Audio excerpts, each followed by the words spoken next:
जास्त वेळ न घेता विचारमंचावर उपस्थित सर्व मान्यवर, येथे उपस्थित सर्व पुरोगामी मंडळी,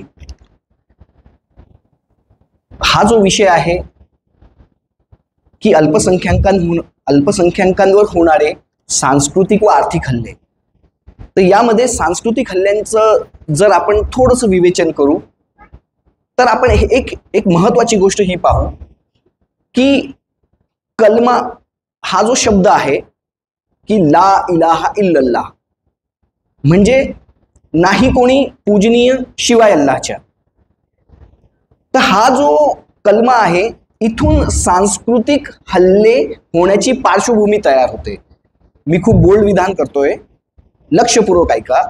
होतं काय आहे की इस्लाममध्ये किंवा कोणत्याही अब्राहमिक धर्मामध्ये आपण जर पाहिलं तर एकेश्वरवाद हा असतो आणि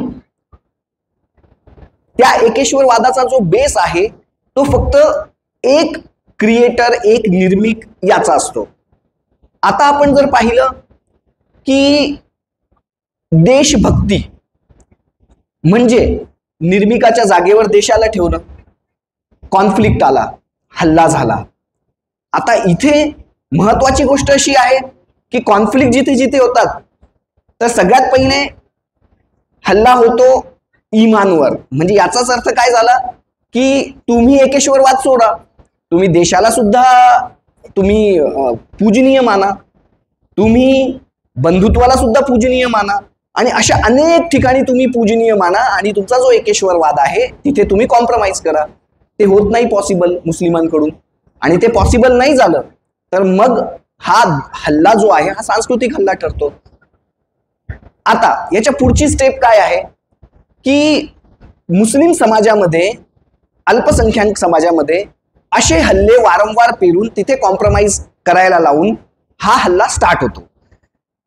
आता याच्यानंतर होतं काय, खूप काही जे पुरोगामी मंडळी असतात ते नेहमी म्हणतात की तुम्हाला येणारा हा जो कॉमन प्रॉब्लेम आहे तो निरसून टाका, तो संपवून टाका. आता प्रश्न असा असतो का तो संपवायचा कसा, कारण बेसच तो आहे आणि तो जर संपला तर मग धर्माचा हा जो आहे काही बेसच उरणार नाही, म्हणजे इस्लाम हा इस्लामच राहणार नाही.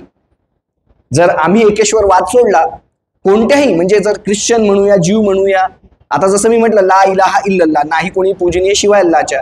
आपण बौद्ध धर्म जर पाहिला तर त्यांचा फक्त ला आहे, ला इलाहा, नाही कोणी पूजनीय. म्हणजे एकंदरीत पाहिलं तर दुसऱ्या धर्माच्या प्रतीकांना पूजनाला बाध्य केलं जातं आणि हा अशा प्रकारे हा हल्ला होतो. मग हल्ल्याची गोष्ट छोट्या छोट्या शब्दात जर आपण सांगितली ती वक्फ. एक मनुष्य वक्फ करतो आहे त्याची प्रॉपर्टी, एक प्रॉपर्टी बनवायला, एक प्लॉट घ्यायला आपलं जीवन पूर्ण जातं आणि एक मुस्लिम जो आहे तो एक सहजपणे तो वक्फ करतोय आणि त्याच्यावरती रेग्युलेशन यायला पाहिजे म्हणून वक्फ कायदा येतोय, हल्ला झाला, हा सरकार पुरस्कृत हल्ला झाला. त्याच्यानंतर आपण जर पाहिलं की हिजाबवर सुद्धा क्वेश्चन आहे. हिजाब हा पूर्णपणे मॅन्डेटरी नाही आहे, हा पूर्णपणे जो आहे हा पर्सनल विषय आहे. एखाद्या महिलेला हिजाब घ्यायचा असेल तर ती घेऊ शकते, नाही घ्यायचा तिच्यावरती कोणी कंपल्शन केलं नाही. पण त्याला धर्माचा भाग मानून पुरोगामी मंडळी काय करतात की हिजाब आहे, हिजाबचा विषय आहे, हा तुमच्यामध्ये कंपल्सरी आहे असा आरोप ठेवून हा हल्ला चढवतात, दहशतवादी हल्ला. अशा प्रकारे खूप काही हल्ले आहेत. म्हणजे जर आपण त्याला मी सांगायचा जर म्हणजे प्रयत्न केला तर म्हणजे खूप वेळ जाईल, पण मी समराईज करून सांगतोय, खूप शॉर्टकट मध्ये सांगतोय. अशा प्रकारे हे सांस्कृतिक हल्ले होत असतात.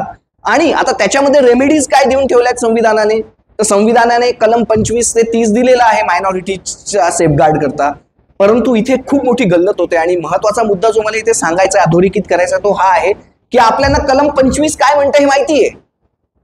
ज्या प्रकारे कलम 19(1) काय म्हणतं हे आम्हाला माहितीये, जे आम्हाला मूलभूत अधिकार दिले गेले ते आम्हाला माहितीये. कलम 25 माहिती, कलम 26 माहिती, 27 माहिती, 28 माहिती. अल्पसंख्याकांचे हक्क अधिकार जे आहेत ते प्रोटेक्ट करणारं संविधानातले हे प्रत्येक कलम आपल्याला माहिती आहे. पण माहिती नाही ते हे माहित नाही की ज्या प्रकारे हे अधिकार दिले आहेत, 25 मध्ये आम्हाला अधिकार दिला धर्म स्वातंत्र्याचा, परंतु 25(2) मध्ये आम्हाला हे सांगितलं गेलंय की कोणत्या परिस्थितीत हे अधिकार जे आहेत ते तुम्हाला वापरता येतील आणि कोणत्या परिस्थितीत तुमच्यावरती निर्बंध लादले गेलेत. आम्ही निर्बंधांचा अभ्यास केलेला नाहीये. आम्हाला जो प्रॉब्लेम होतो आम्ही 19(1) जो आम्हाला व्यवसायाचा स्वातंत्र्य दिलेलं आहे, पण तो अनिर्बंध नाहीये. मग खाटीक व्यवसाय यांना काय प्रॉब्लेम येतो की मग 19(2) मध्ये काय सांगितलंय की पब्लिक लॉ अँड ऑर्डर खराब व्हायला नको, मग तिथे त्यांच्यावरती तो हल्ला होतो, तिथे निर्बंध येतात. तुम्ही धर्म स्वातंत्र्य म्हणतात, धर्म प्रचाराचा तुम्हाला आहे, अधिकार आहे, परंतु 25(2) काय म्हणतं लगेच की नाही, तुम्हाला लॉ अँड ऑर्डर खराब व्हायला नको, पब्लिक ऑर्डर खराब व्हायला नको. तर अशा प्रकारे संविधानमध्ये आम्हाला हे जे निर्बंध टाकण्यात आलेले ते निर्बंध व्यवस्थितपणे स्टडी करून आणि मग त्यानंतर जर आपण आपल्या ज्या धार्मिक आणि जे काही आम्हाला कॉन्स्टिट्युशनल राईट्स आहेत ते आपण ज्यावेळेस एक्सरसाइज करायला लागू, तर त्यावेळेस मग कोणाचे निर्बंध आपल्यावर येणार नाहीत. पण त्याआधी निर्बंध स्टडी करणं गरजेचं. अदरवाईज काय की अशा प्रकारे सांस्कृतिक हल्ले आपल्यावर होत राहतील. प्रत्येक अल्पसंख्याक, मी फक्त मुस्लिमांची गोष्ट करत नाही, आणि आर्थिक जे हल्ले आहेत, माझ्या आधी जे काही आपलं एक पूर्ण एक कार्यक्रम झाला त्यामध्ये विविध वक्त्यांनी आर्थिक हल्ल्यांबद्दल खूप डिटेल विवेचन केलं. ते परत रिपीट करण्यासारखं नाही. ते परत अशा प्रकारे हल्ले होत आहेत. प्रॅक्टिकली खूप सजग राहून आम्हाला या सगळ्या गोष्टींवर पाहायचं आहे. त्याआधी आयडेंटिफाय प्रॉब्लेम्स कुठे आहेत ते आयडेंटिफाय करणं गरजेचं आहे, आणि त्यानंतर त्याच्यावरती विचार विनिमय करून पठाण साहेबांनी ज्या पद्धतीने सांगितलं की घोषणा व्हायला पाहिजे, फ्रेम व्हायला पाहिजे, आणि त्या पद्धतीनेच हा जो याचा समारोप झाला पाहिजे. मला इथे बोलवलं, 2 शब्द बोलण्याची संधी दिली, मी आयोजकांचे आभार मानतो. जय हिंद, जय भारत.